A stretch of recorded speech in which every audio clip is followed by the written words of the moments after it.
Good morning.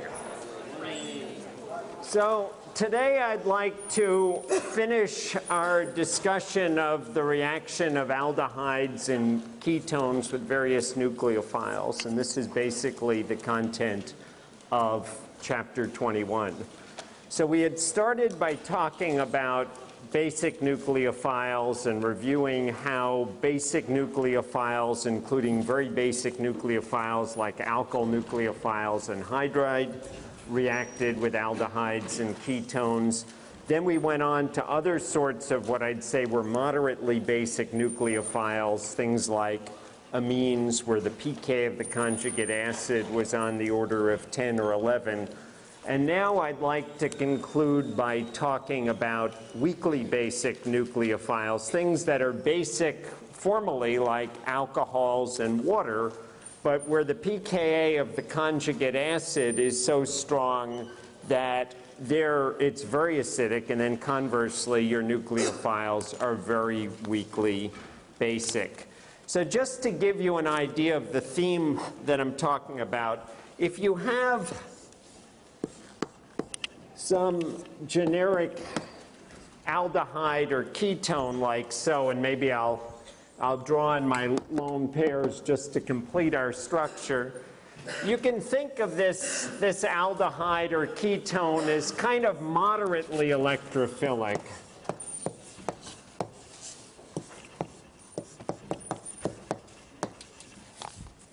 In other words, nucleophiles like to attack the carbonyl group, but they need to be moderately good or very good nucleophiles. So I'll kind of label this as moderately electrophilic. Now, just as water, just as an alcohol is a base, a weak base, so is the oxygen of a carbonyl group, and you can think of the oxygen of a carbonyl as being able to be protonated.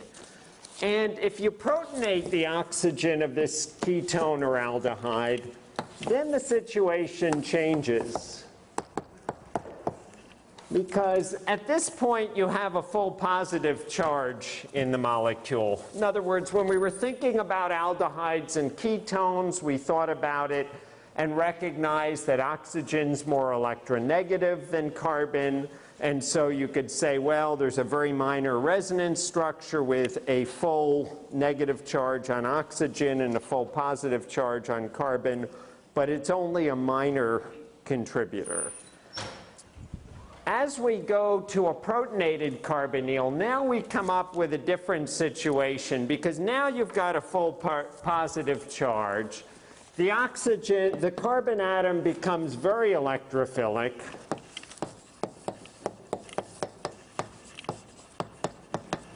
One way we can think about this is to recognize that although often we'll just draw one resonance structure, there's a second resonance structure.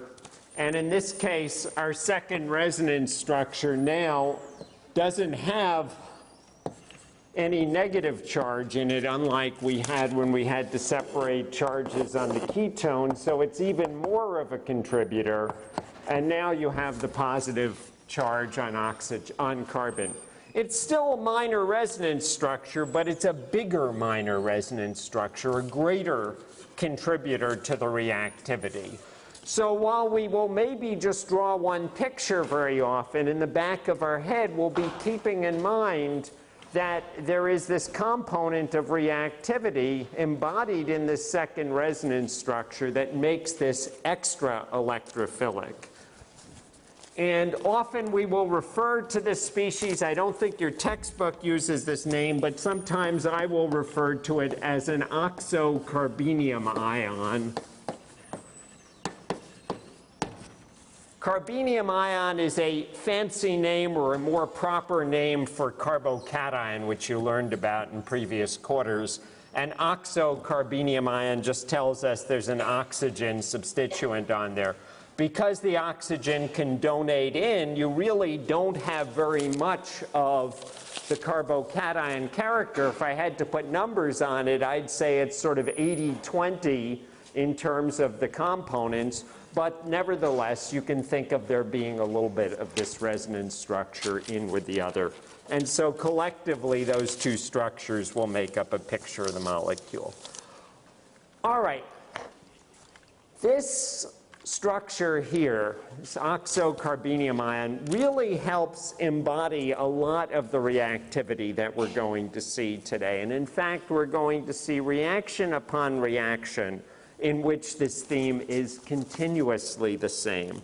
So let's start by talking about a reaction that occurs, and for the most part, we don't even pay attention to it.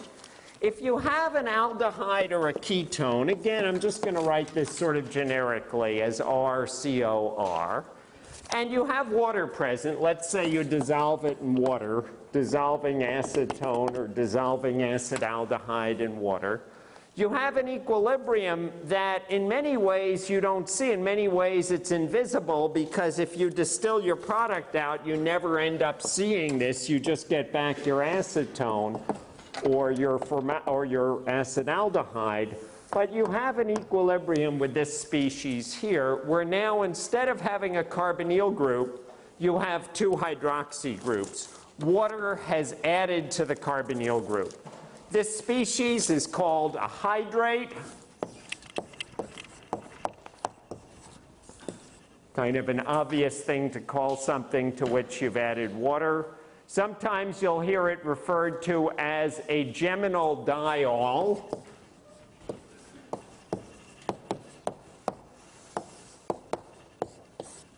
Gemini, you might recall, is the zodiac character for the twins, so geminal just means that there are two hydroxy groups on the same carbon, twinned hydroxy groups, if you will.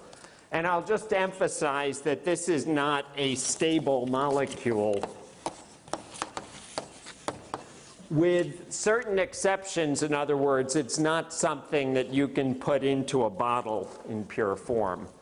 So you have this equilibrium. In the presence of water, the equilibrium will lie somewhere to the right or to the middle or to the left, depending upon the exact nature of the carbonyl compound. I find it very instructive to take three examples. Your textbook uses the same examples, and I think they really embody the idea here. So if you have acetone, or indeed just about any ketone, unless you have something truly exceptional. Oops, I should be drawing methyl groups here. If you have acetone, or just about any ketone, unless you have something truly exceptional with, say, like a trifluoromethyl group, that equilibrium lies far to the left. In other words, when you dissolve acetone in water, you have mostly acetone, and just a little bit of the geminal diol, just a little bit of the hydrate. The ratio at equilibrium is 98 to 0.2. For acetaldehyde, and indeed for aldehydes in general, that equilibrium lies more in the middle. And so for acetaldehyde,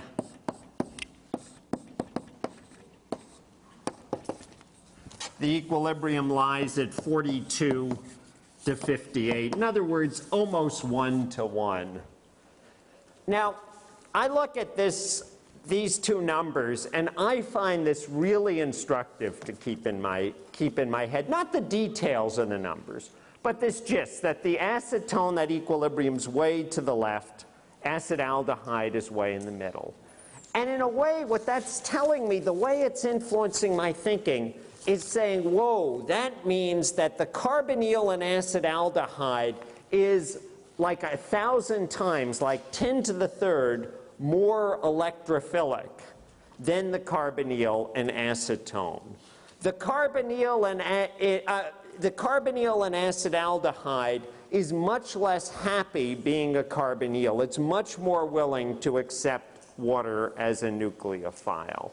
And the main reason for this is electronic. The main reason, we talked about electron donation into the carbonyl group. The methyl groups donate electrons. You can think of this either just thinking methyl groups are electron donating, or thinking about hyperconjugation, thinking back to carbocations, and remembering that resonance structure where you have the charges separated in your ketone and saying, wait a second, this means here we have methyls donating in. You can also think of it in a molecular orbital approach, thinking about the orbitals of the CH groups overlapping with the pi star molecular orbital.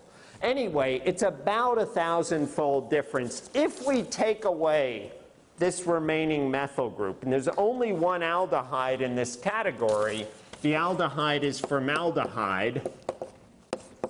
Formaldehyde really, really, really is unhappy in the aldehyde form. It prefers to exist as the geminal diol form. And again, the number from your textbook, or indeed from anywhere else, is 0.1 to 99.9.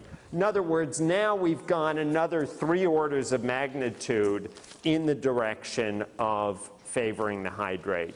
And if you want to put this in energetic terms, remember, for every order of magnitude in equilibrium at room temperature, you have about 1.36 kilocalories per mole. So you can sort of think of this in an energy diagram where an aldehyde is like 5 kilocalories per mole more high in energy or more reactive than a ketone, and formaldehyde is like another 5 kilocalories per mole, just to give you sort of a ballpark on the numbers. All right, at this point, I want us to be able to look at how we get at the mechanism, because this is going to become a big theme here, at the mechanism of how we get from the aldehyde or from the ketone to the geminal diol.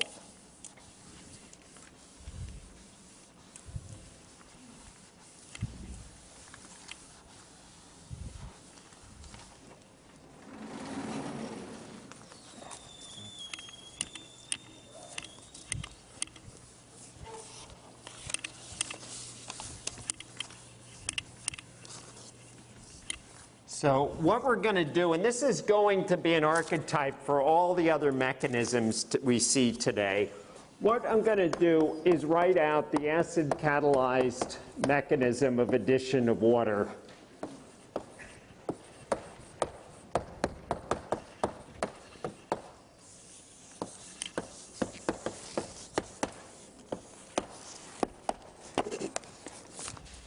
A main point here is that acetone is not on its own super electrophilic. In other words, acetone and water is not on its own super nucleophilic.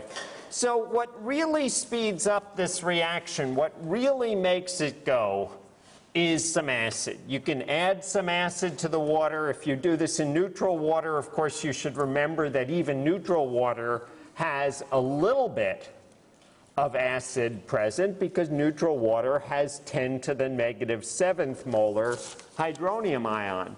So you always have, unless you're in basic solution, you always have some small concentration of H3O plus. And we'll just imagine adding a few drops of aqueous acid, say aqueous HCl, to the water. So the first step of this reaction is an equilibrium, Bronsted acid-base equilibrium. And for the moment, at least, I'm going to be good about writing curved arrows. Later on, we may get a little faster or a little bit sloppier. But we can envision electrons flowing from the lone pair on the acetone to one of the protons on the hydronium ion. They're all the same, even though I may write one or the other. And electrons flowing back onto the oxygen atom to give us protonated acetone.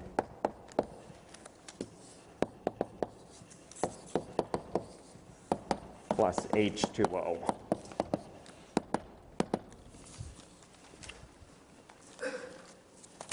So if you want to get a feeling for where this equilibrium lies, we know what the pKa of hydronium ion is. The pKa of hydronium ion, it's the strongest acid you can have in water.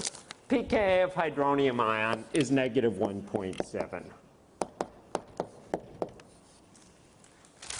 Acetones, bit less basic than water is. This equilibrium is going to lie a bit to the left. You're going to have protons going on and off. The pKa of protonated acetone is about -7. And in general, my rule of thumb is if within about 10 orders of magnitude you have a difference of pKa, protons can transfer back and forth. Our equilibrium is going to lie way to the left, but you'll have a significant and a sufficiently appreciable concentration of protonated acetone for it to react. All right, let's move on to the next step, because what happens in this step is we've bumped up the electrophilicity of the carbonyl by protonating it to make the oxycarbenium ion.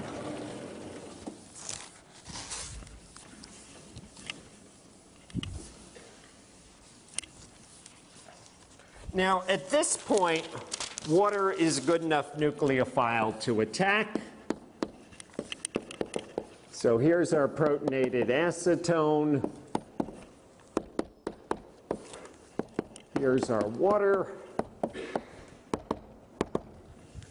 Electrons flow from the thing that has electrons to the thing that wants electrons, from the nucleophile to the electrophile.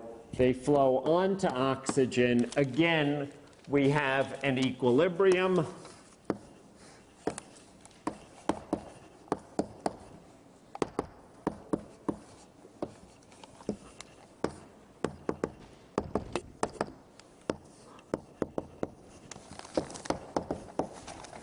Like so. And finally, protons come off, protons go on. You have 55 molar water. Mass action basically dictates most of the time the protons are going to be on the water instead of on that hydroxy group. And so our final step in this mechanism, in this three-step mechanism, is a proton transfer to water.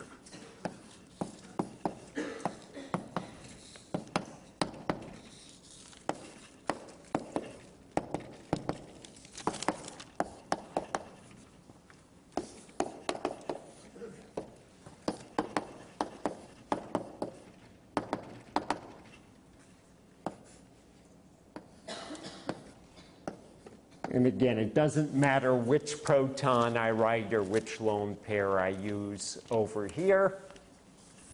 And so our final step of the equilibrium is that we have our geminal diol.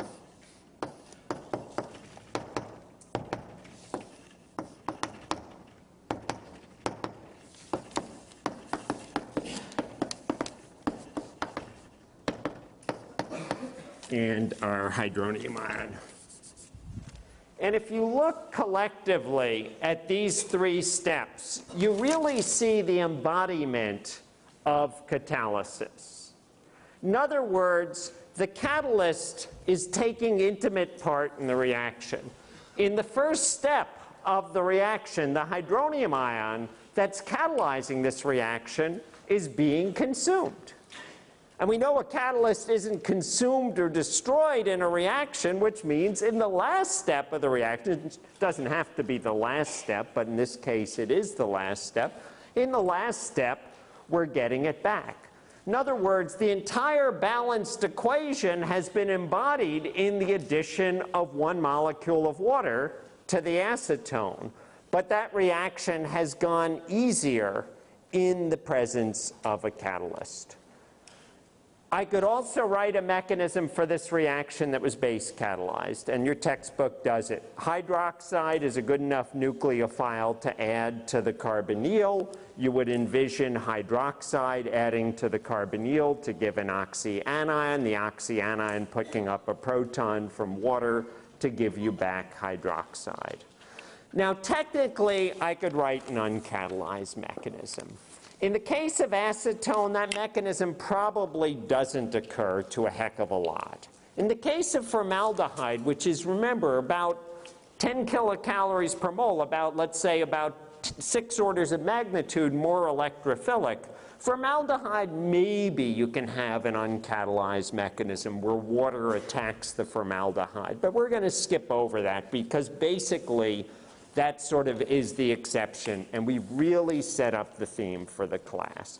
The theme is basically a good nucleophile like hydroxide or amine or methyl group, methyllithium, or hydride can attack an unactivated carbonyl. A weak nucleophile like water or alcohol generally requires protonation of the carbonyl first. If you add too much acid to the reaction, would the acid just protonate the OH group instead and just dehydrate the whole molecule? If you add too much acid, would you protonate the OH group and dehydrate? Now, we are going to see an interesting mix of chemistry coming up. And so right now we've learned 2 species that can be present. We've seen our acetone and we've seen our geminal diol that's not stable. And we've seen a protonated species along the way. That's 2 protonated species that are very high in energy. And we said in acetone we have 0.2%. When you dissolve acetone in water, you have 0.2% as the geminal diol. Later on we're going to see that there are other species present also in small amounts. So what you will see, I think it's in the coming chapter, it may be in the one following that, will be this species here.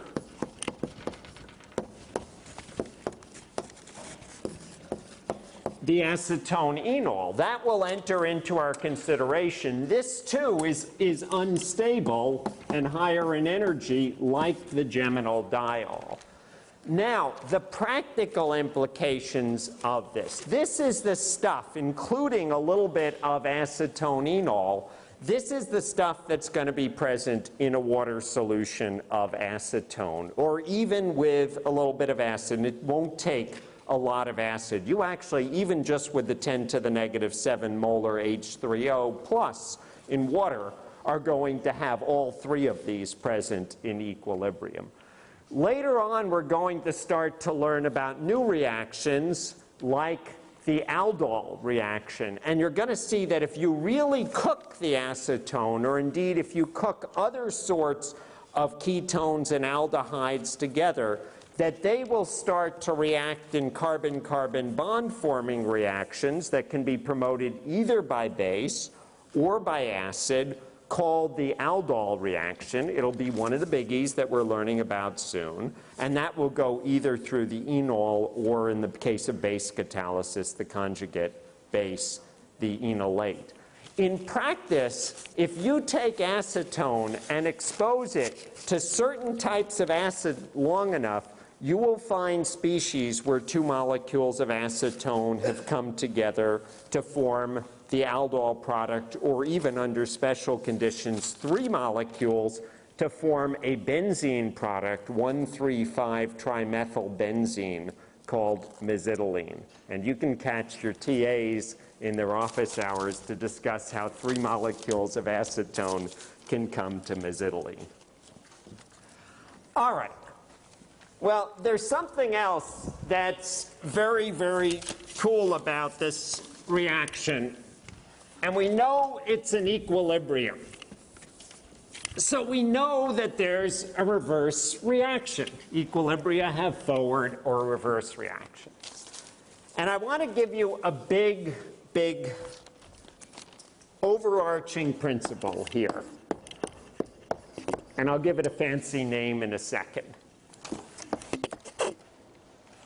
The reverse reaction must go through the exact same pathway that the forward reaction went through under these conditions, but in reverse.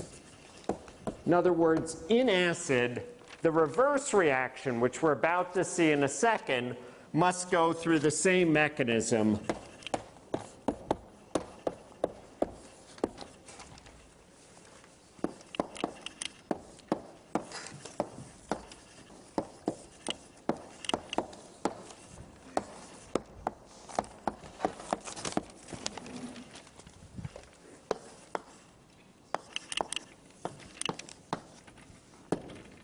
And there's a fancy name for this idea. It's the principle of microscopic reversibility.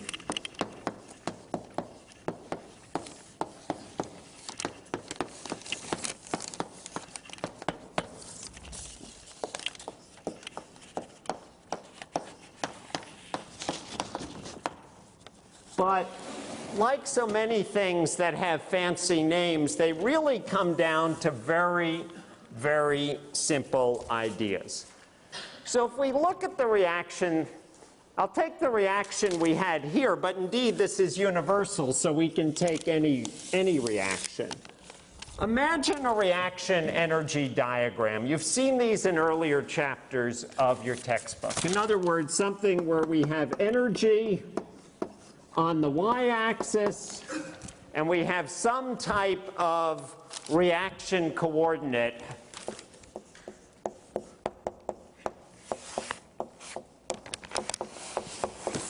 you can think of it as the progress of the reaction on the x-axis.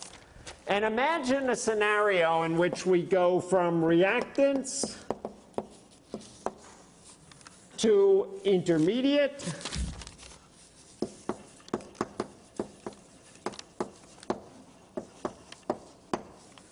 and on to product. And in this particular case, I'll give us an example of a slightly uphill reaction, just as our acetone forming the hydrate was slightly uphill.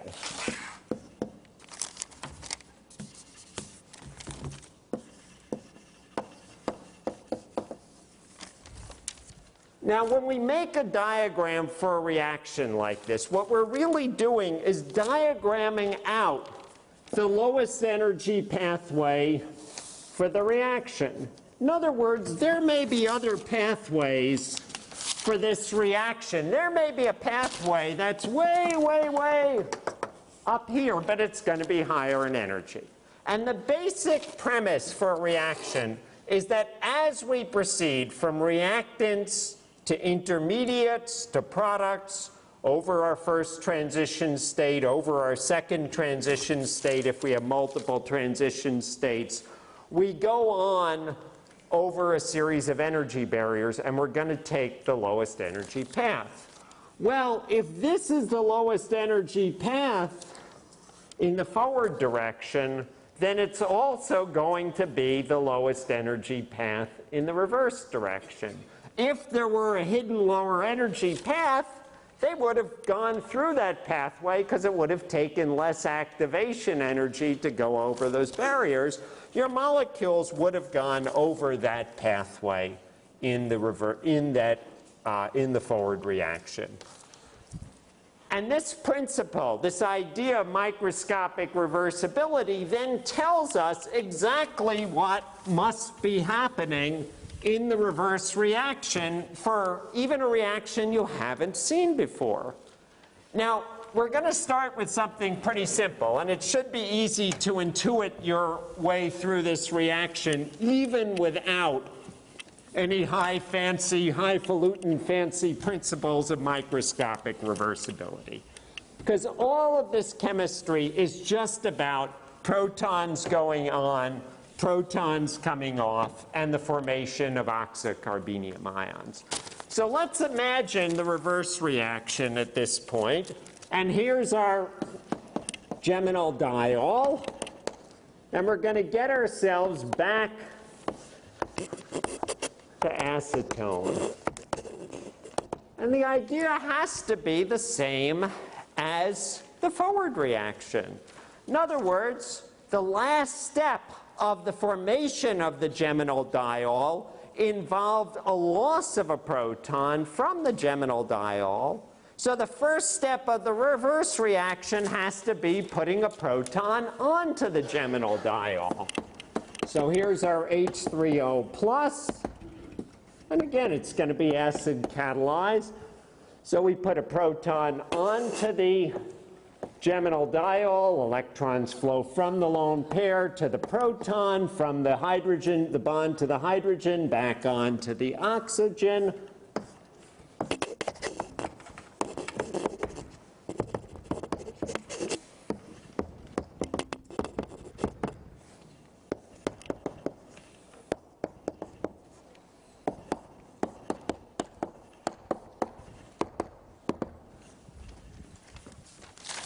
And for now, at least, I'm going to be a good person and write everything out step by step. Later on, I'll get a little faster, a little bit quicker, and expect you to follow along.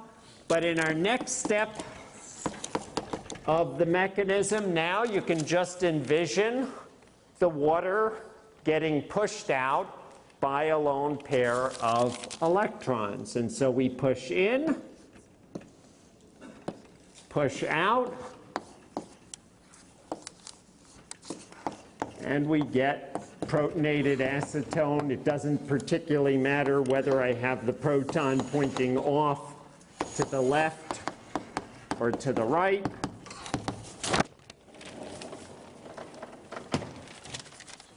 In the final step of the mechanism, we're in water. There's lots of water. Protons go on, protons come off, just about everything with a lone pair.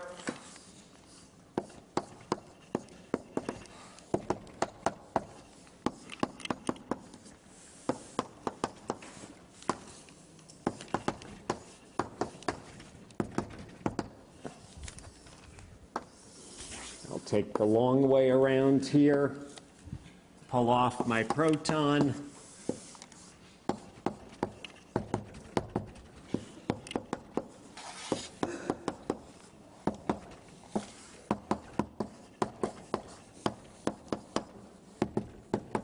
And we get our hydronium ion back.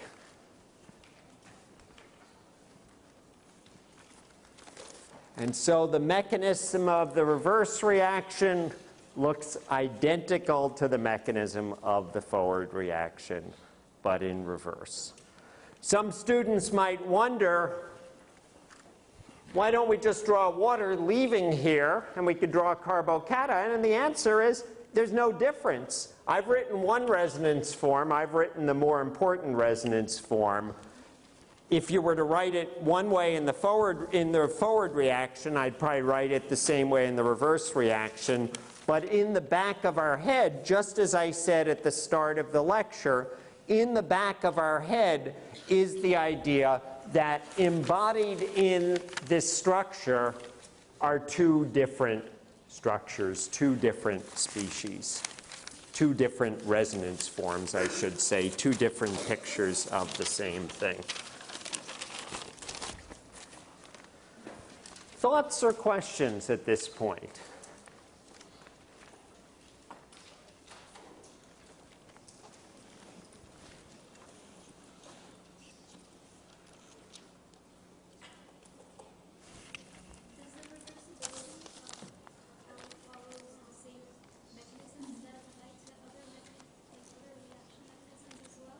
Great question. Does the reversibility, it's applying to the same mechanism in the forward reaction and the reverse, apply to other reactions as well? Absolutely.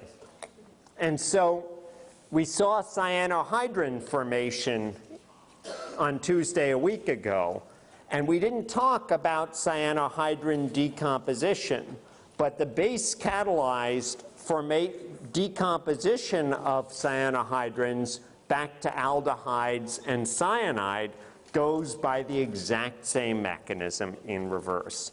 And in discussion section this week, you'll be seeing that reaction.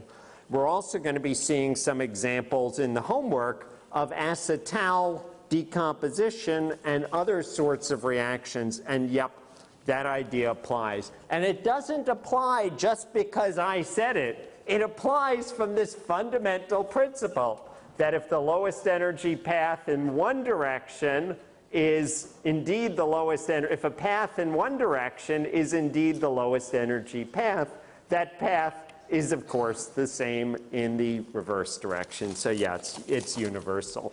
If you were to change the conditions and say, all right, now imagine I threw in a handful of sodium hydroxide into my acetone solution and asked, how does my geminal diol decompose now? We've just changed the conditions. Then it's going to be a base catalyzed mechanism. Then it's going to be pulling a proton off getting an oxyanion kicking out hydroxide. But as long as the conditions are the same, as long as you have the same species present, the same conditions of pH, yep, same forward and reverse. Other questions? Good question. Do you need that heat or group heat in order to push the reaction one way or the other? You know, this is an interesting reaction. Heat is, so this reaction will go at room temperature. It'll go at higher temperature. You're not going to shift that equilibrium. There's essentially nothing you can do to isolate a bottle of acetone geminal diol or a bottle of acetaldehyde geminal diol. They are, that equilibrium, essentially give or take a little bit, stays right where it is regardless of temperature. So yep, no way you can drive that.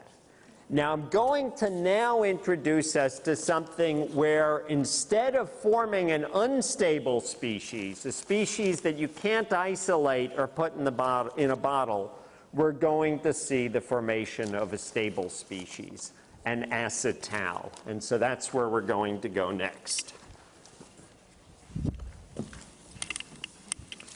And we will invoke Le Chatelier's principle to drive that reaction.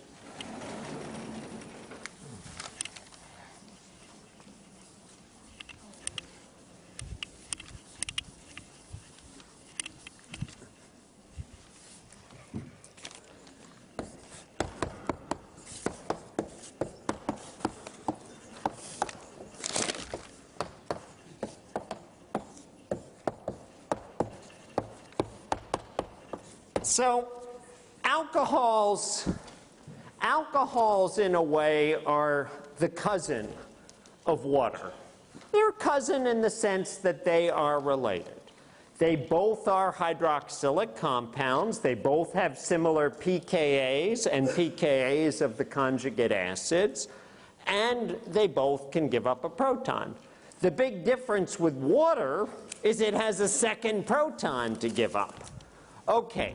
So that means there are going to be many reactions that look a heck of a lot alike. So let's take our friend acetone here, and let's imagine instead of treating our acetone with water, basically dissolving your acetone in water, we treat it with, I'll write this as H+ for now. And by H+, I mean a strong acid catalyst.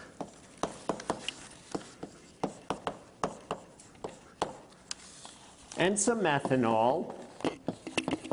We specifically don't want H3O+ because we're going to be seeing a reaction in which water is the product of reaction, and we want to drive that reaction by getting rid of the water, so you don't want to do this reaction in aqueous acid.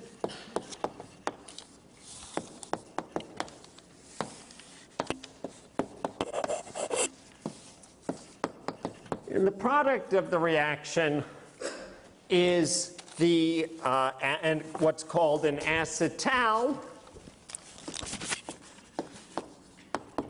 This particular one is called acetone dimethylacetal.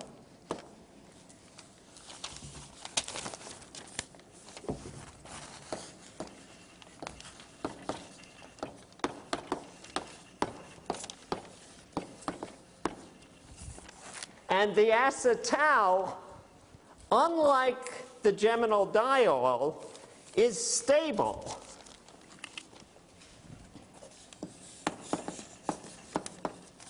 The other product of reaction is water. So you want to go ahead and drive this reaction by getting rid of the water, which is why I said we want to use anything but aqueous acid for the reaction. And the reaction is going to proceed. So this, in a way, is sort of a cousin of our geminal diol. It's a cousin in the sense that it has a methoxy group and a methoxy group instead of a hydroxy group and a hydroxy group. And the reaction is going to go by way of an intermediate that is sort of a sister of the geminal diol, and that's by way of a hemiacetal.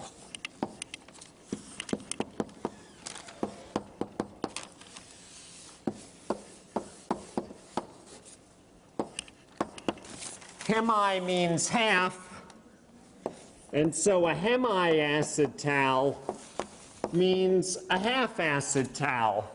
In other words, it's something where you have one group that's an alkoxy group and one group that's a hydroxy group. A hemiacetal in general is unstable.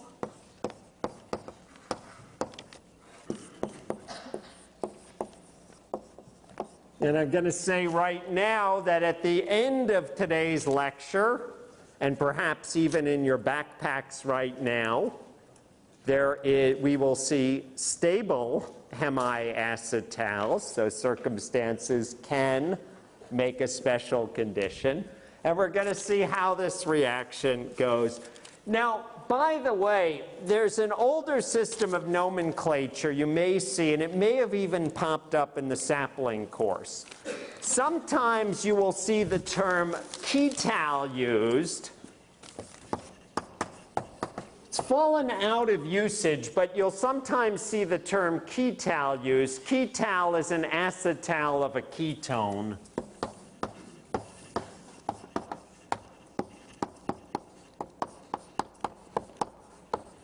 So sometimes you'll see this referred to as acetone dimethyl ketal, but these days acetal is preferred. And similarly, sometimes you'll see this referred to as a hemiketal.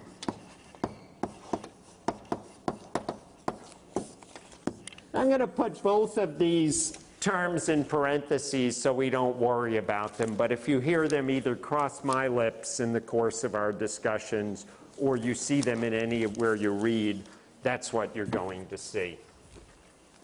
Older textbooks tend to use them, and as I said, they may not have scrubbed it out of sapling.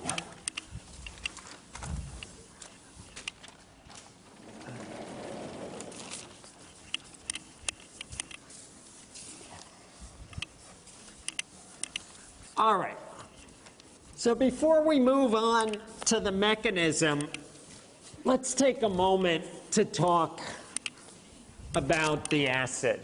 So the strongest acid you can have in water is H3O+. In other words, if I dissolve HCl in water, I don't have HCl in water. It protonates the water. If I dissolve sulfuric acid in water, similarly, it's nice to have in mind some idea of what constitutes a strong acid. In general, a strong acid is anything that's got a pKa that's lower than that of the solvent that you're thinking of.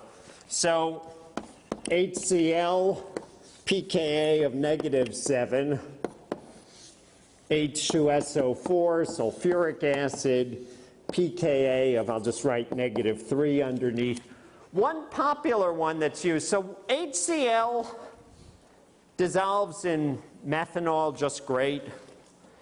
HCl doesn't dissolve in, say, benzene so well. It's not so soluble in, say, a solvent like benzene, which is good because we learned that benzene is a good solvent for removing water. We learned about azeotropic distillation, which is often important in driving reactions like acetal formation that are equilibria.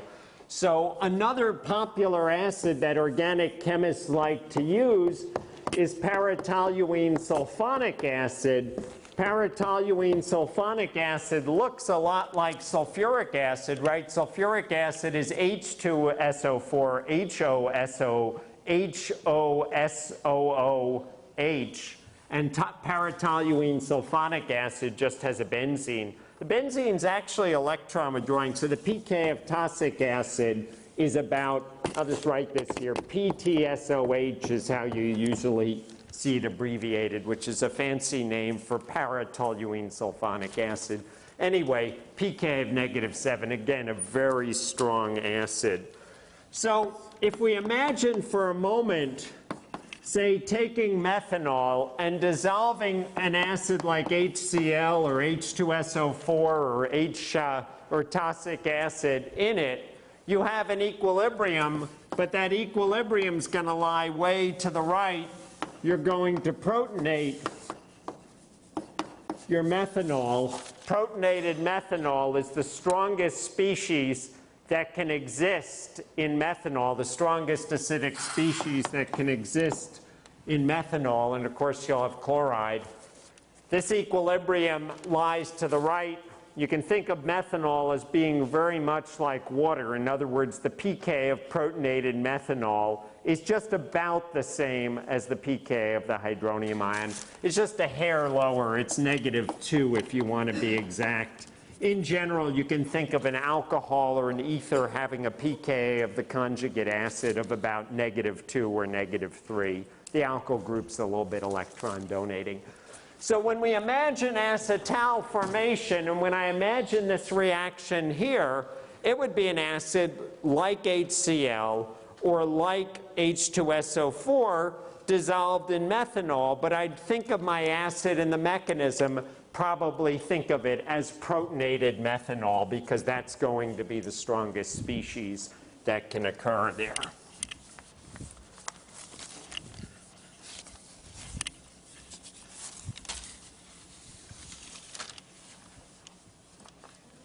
All right. So I want to take us to the mechanism of acetone dimethyl acetal formation. And the mechanism is going to be identical to the mechanism we saw for hydrate formation, but it's going to occur twice. Now, it's identical in the way that you have to think a little bit broadly, in that you have to think that, well, methanol can react analogously to water. Protonated methanol can react analogously to a hydronium ion, and then everything is the same. Oxocarbenium ion formation is the same. Everything else is the same, except you're going to have methyl groups present. What do I mean? Because you don't actually have to know anything to write this. All you have to do is be able to think your way through. All right, we've got our acetone here, and we have our protonated methanol. In acid, protons go on and off just about anything with a lone pair of electrons. We flow our electrons from our carbonyl, from our weak Lewis base, our very weak, Bronsted base, to the Bronsted acid of the protonated methanol, just as we had done with protonation from the hydronium ion.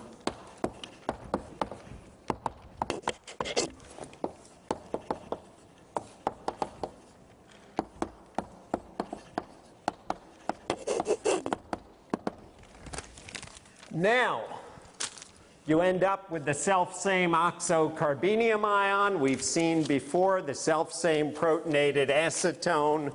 So we know that we can have an attack occur. And I'm going to go a little bit, I think I'll go a little bit faster here. And so in the next step, and I'll skip curved arrows because by this point you should be able to do this. In the next step, our methanol attacks. And whoops, we still have a proton on it. I don't want to get that fast. So in the next step, our methanol attacks. And then in our next step, a molecule of methanol comes along and pulls off the proton. And again, I'm going to skip the curved arrows. You can imagine electrons flowing from the lone pair to the hydrogen, electrons flowing back onto the oxygen. And so at that point, we have catalyzed the formation of the hemiacetal intermediate.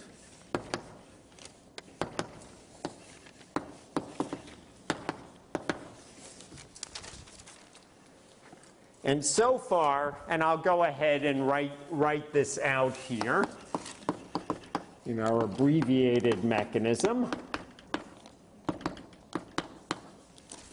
And so far, everything is identical to what we wrote in acetal formation, or in hydrate formation. All right. I want to take us on, at this point, to the formation of our acetal, from our hemiacetal to our acetal. And everything is going to be identical to what we've seen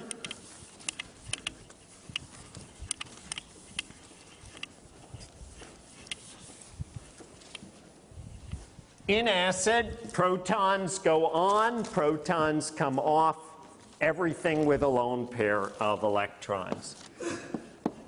So here we are at our hemiacetal.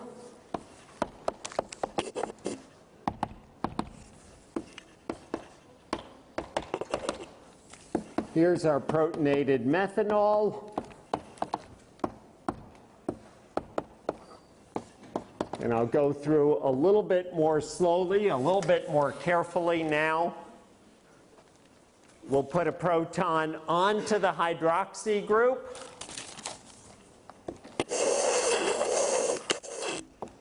Electrons flow from the lone pair to the proton. Electrons flow from the proton back onto the oxygen atom.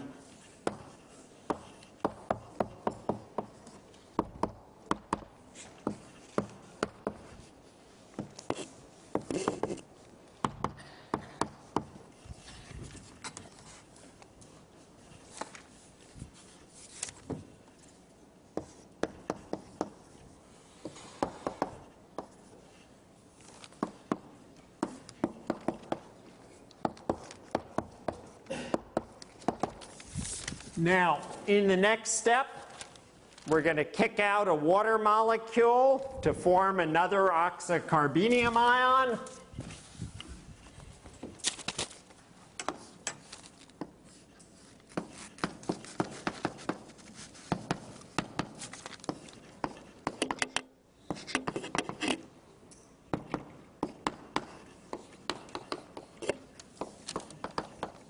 Electrons flow from the oxygen, push down, push out the water molecule. Doesn't matter which lone pair of electrons I use, they're both the same. Electrons flow back on to the OH group. We push out a water molecule, we go through the oxocarbenium ion.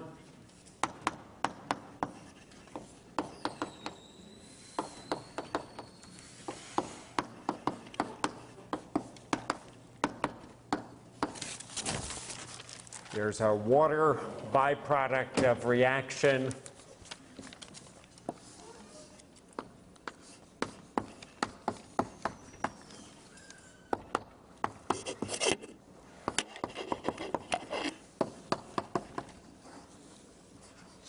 And now another molecule of methanol attacks.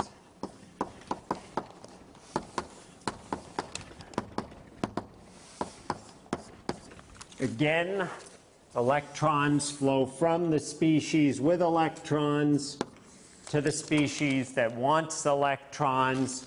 We push up electrons onto the oxygen. Doesn't matter which way I push them, to the left or to the right, as long as they go from the pi bond onto the oxygen.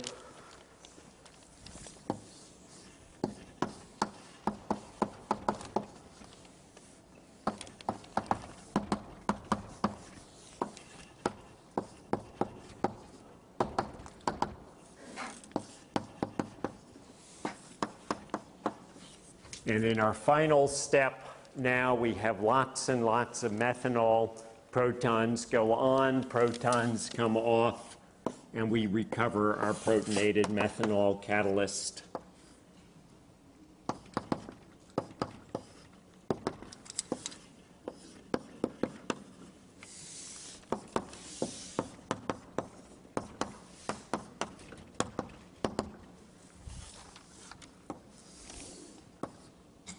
Electrons go back onto the oxygen.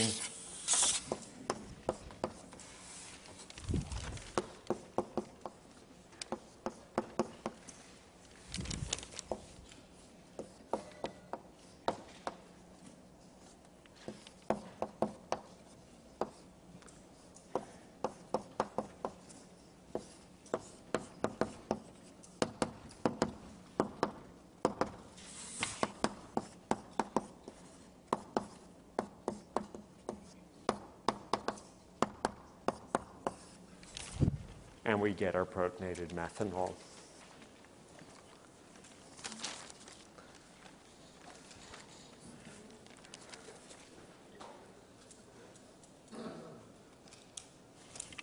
Why wouldn't the methanol attack the hemiacetal molecule and like an SN2 reaction and the water comes up? Ah, beautiful question. Okay, one great question.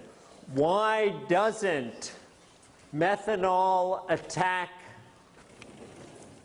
this intermediate and kick out water in an SN2 reaction? Anyone?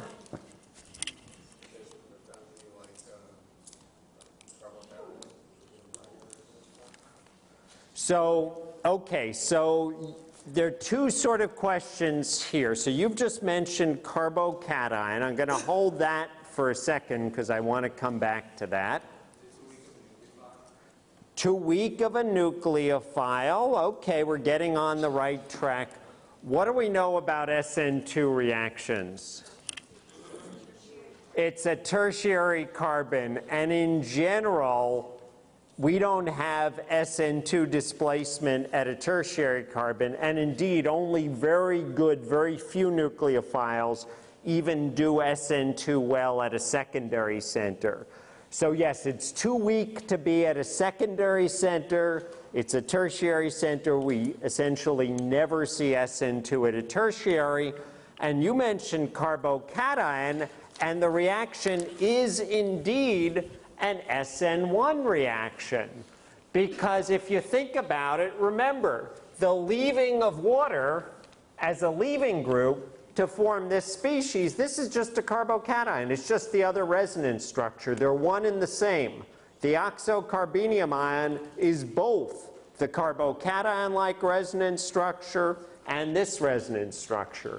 So the substitution that we see here is indeed an SN1 type reaction, and indeed not an SN2. Other questions? Great questions, exactly what you should be thinking at this point.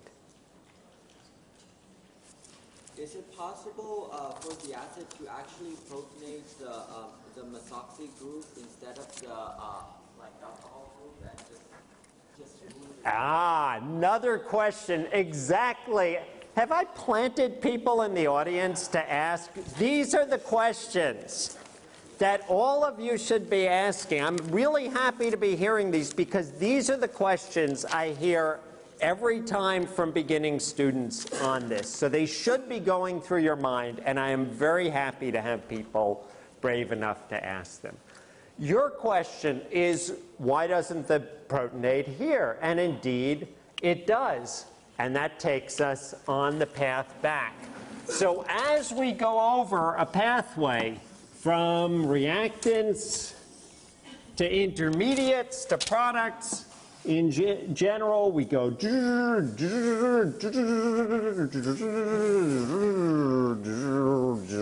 and if the reaction is downhill, eventually we end up there.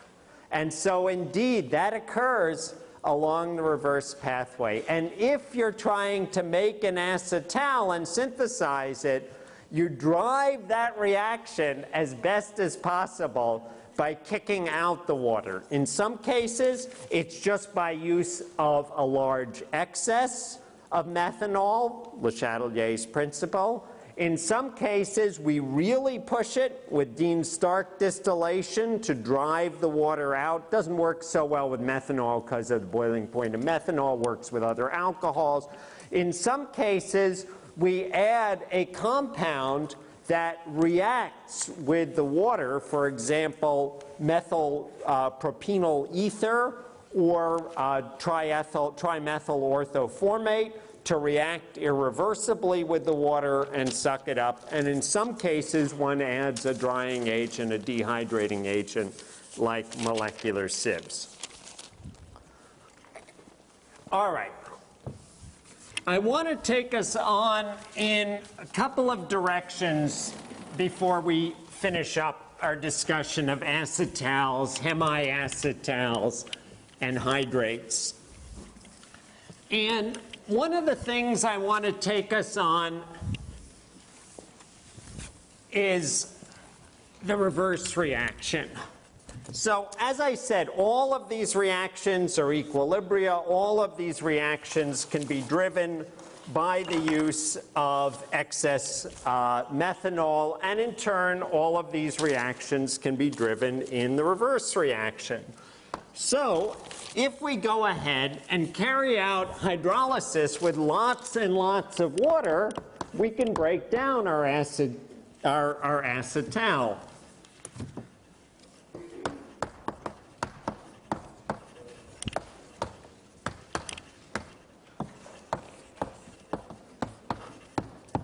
In general, that's going to mean just changing our solvent and keeping our acid. So let's take our acetone dimethyl acetal.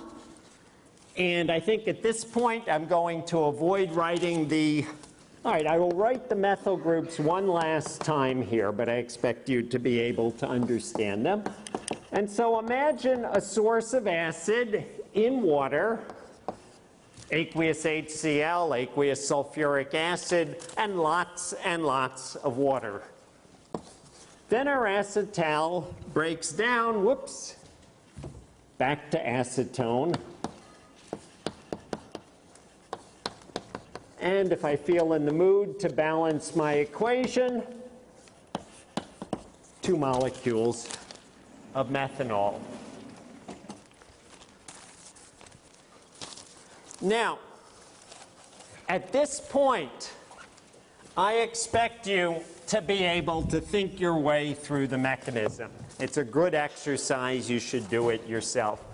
I'm going to give you the gist of it in shorthand. The gist of the mechanism involves protonation. I'm just going to draw out a series of intermediates here, maybe with a few lone pairs to help us keep track of things. The gist of the reverse mechanism is the exact reverse.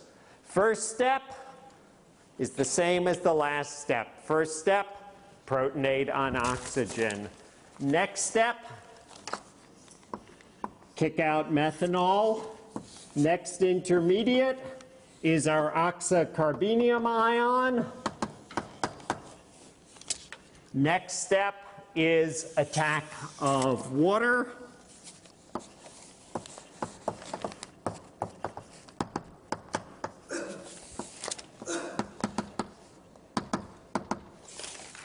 Next step is remove a proton to form our unstable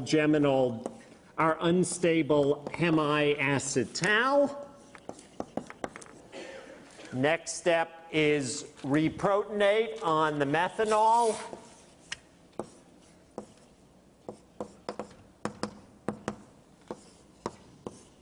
Protons come off, protons go on. All different places, all different lone pairs. Next step is we push out the methanol.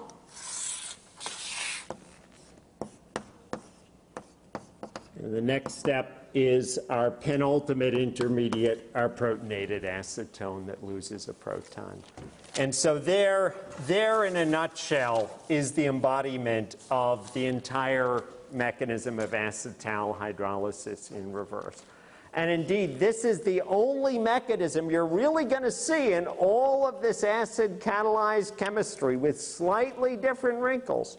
Intramolecular, intermolecular, but no huge differences. Question?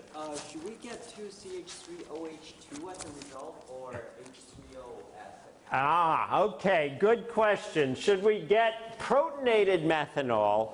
We're in a huge sea of water. We have 55 molar H2O, and we've dissolved up a molar, half a molar of our compound. Most of the H3O, most of the protons are going to be on water.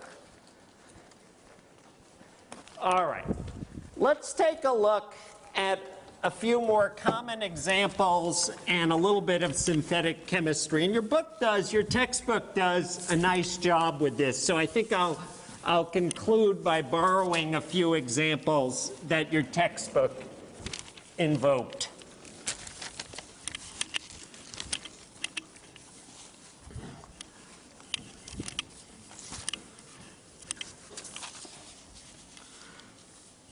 So we've already learned that at certain points in synthesis, it's necessary to hide a group, to render one group so it can't react. We saw, for example, that in carrying out certain reactions, we would want to hide an alcohol so the OH group isn't available by protecting it as a TBDMS ether, protecting it as a silyl ether.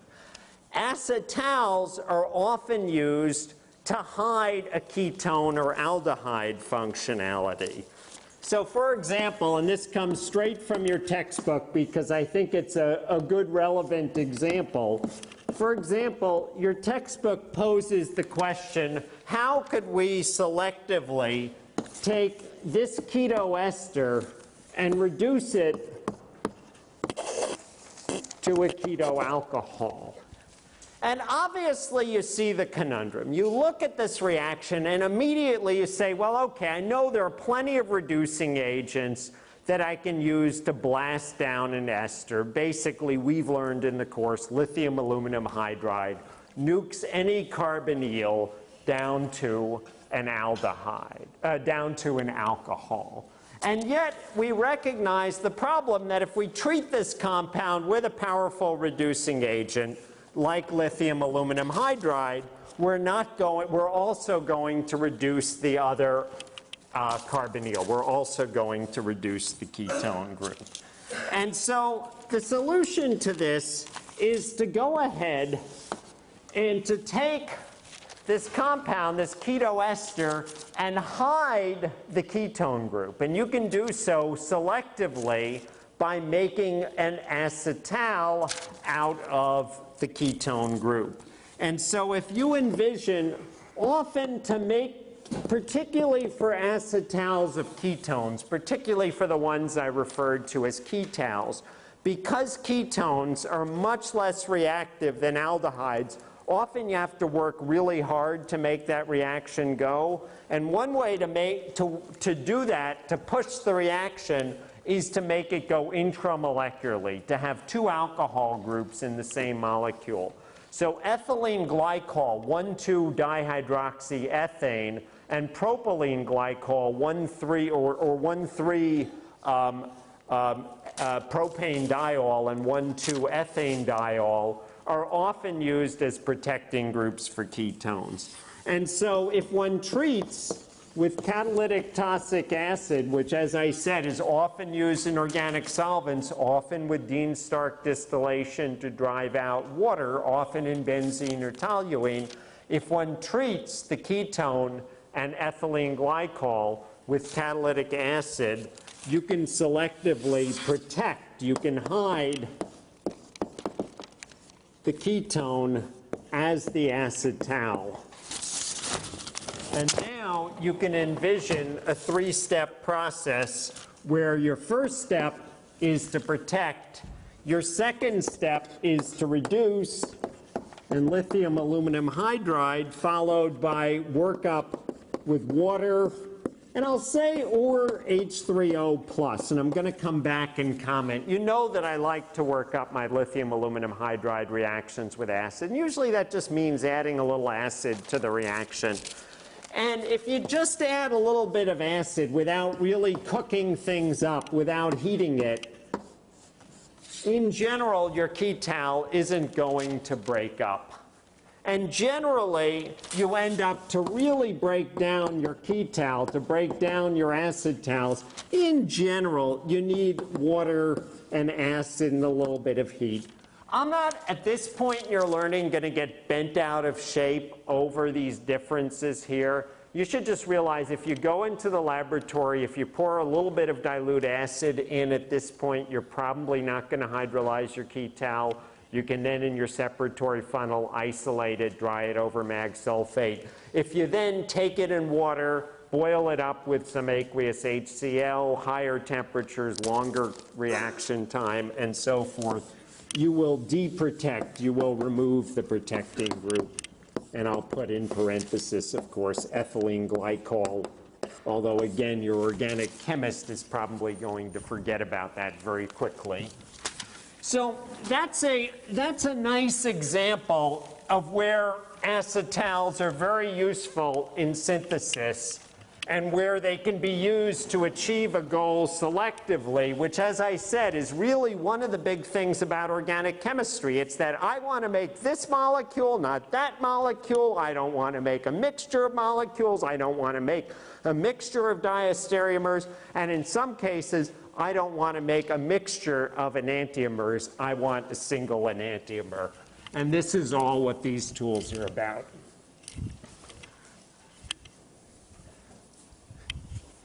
All right, I kind of dropped the hint that intramolecularity ends up giving you a special relationship. Remember, water is 55 molar. In other words, when a reaction occurs with water, say the formation of a hydrate, like we saw in acetaldehyde, where the equilibrium lay right in the middle, essentially at 1:1, at 42 to 58, that equilibrium lies in the middle because in 55 molar water, there's only a certain amount of water present to push in a hydroxy group. But if you have the hydroxy group tied in the molecule, you can have that carbonyl group seeing an even higher concentration of water. In other words, the effective molarity, instead of being 50 molar, 55 molar water, can be 100 or 1,000 or 10,000, where that hydroxy group is just staring the carbonyl group in the face. And your textbook gives two nice examples that are relevant to the chemistry of carbohydrates, which is where I will finally conclude. One of these is a hydroxypentanal derivative, and the other is a hydroxybutanal derivative. And both of these compounds exist in equilibria with their geminal diol, with their hemiacetal. And those equilibria now lie toward the right. And so I guess I'll make my arrow a little bit longer. In the former case, you have a hydroxy tetrahydropyran type of structure where now the hydroxy group has cyclized into the carbonyl to give a geminal to give a hemiacetal. And in the other case, you have a hydroxyfuran structure. And now, because that hydroxy group is staring it in the face, your equilibrium, as I said, lies to the right. It's 6 to 94 in the case of the former, and it's 11 to 89 in the case of the latter. In other words, if it were just water, or just even methanol, you'd have halfway, roughly, for the equilibrium. You'd have half of the geminal diol, half of the aldehyde, or if it were methanol, you'd have half of the hemiacetal, half of the aldehyde. But by the time you have the hydroxy group in the molecule, and it can form a 5 or a 6-membered ring, then you have the much higher effective molarity of the hydroxy group staring the carbonyl in the face. The equilibrium lies to the right.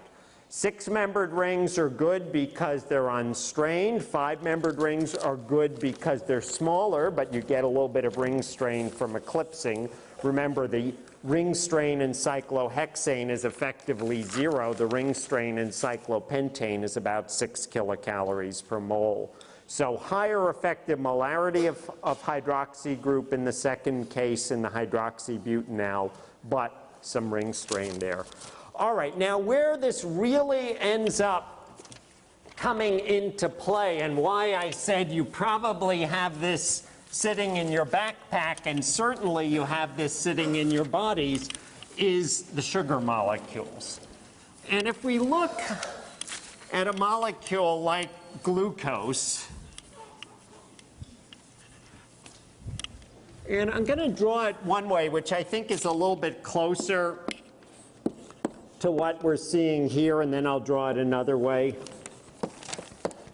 So this molecule, with all of these hydroxy groups on it, is glucose, or more specifically what's called beta-D-glucose.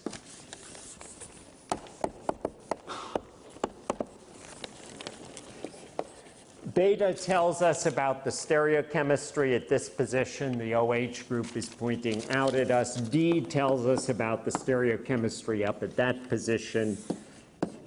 But the main thing is, this is a sugar that should be familiar to you. If you're drinking what do they call it? High fructose corn syrup, you've got glucose in there. If you're eating sucrose, it's part of the molecule. But if you're eating high fructose corn sugar, it's been broken open. If you look at candy where glucose has been added, it's there as well. Now, if you notice here, amidst all of these hydroxy groups is a carbon that is an acetal. This carbon is an aldehyde hiding, masked, just as our carbon is over here. I haven't drawn in the hydrogen, but of course there's a hydrogen here and there's a hydrogen here, which means just as our hydroxy pentanal exists in equilibrium with the cyclic form, our hydroxybutanal, our glucose exists in equilibrium, and that equilibrium is way, way, way in favor of the cyclic form, even more than 94 to 6. It's like 99 point something, 99.99 something. And yet there is a teeny tiny amount of the aldehyde form, and I'll draw in the hydrogen here just because to make it a little clear, like so.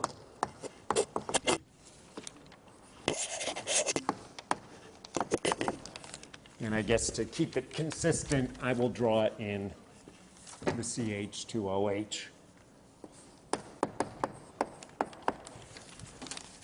And so, particularly with the presence of a little bit of acid to catalyze the reaction, your equilibrium will go back and forth between the closed form and the open form.